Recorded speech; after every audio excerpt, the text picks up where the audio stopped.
storekeeper, and then he was a deckhand, boatswain mate, I guess. Okay, Right. on 2 ships. You can sit on that table right there if you want to. Okay.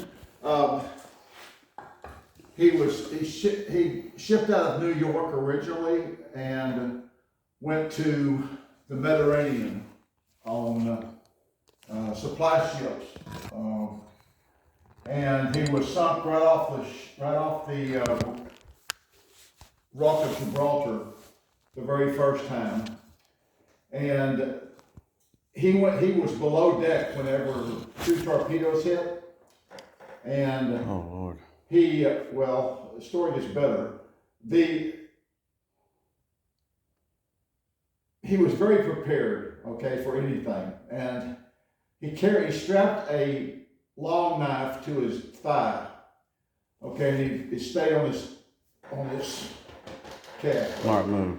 And it stayed on his calf, and so whenever he was sunk, he didn't know which way was up, but he saw how things were floating upward, okay? And so he went through 3 decks of oil and debris to get up to the top, and got on a raft.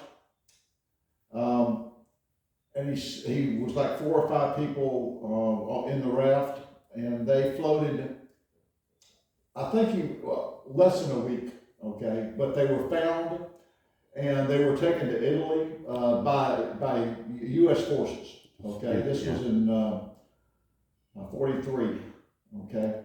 And so he went to Italy, and they booked him right back on a merchant marine ship going out of Italy over to Africa, okay? And it was supposed to be over to Tobruk area, which is right across the way. But they ended up being diverted to the Ivory Coast. And he was sunk the second time, back-to-back trips on that time, and he was able to get into a lifeboat that time without any problems, and that's where that compass came from. Okay. They had lifeboats there, had provisions for, I think, 10 or 12 people on a lifeboat for, I want to say, 2 weeks. And they had compass. Actually, I think they had a couple of compasses like that.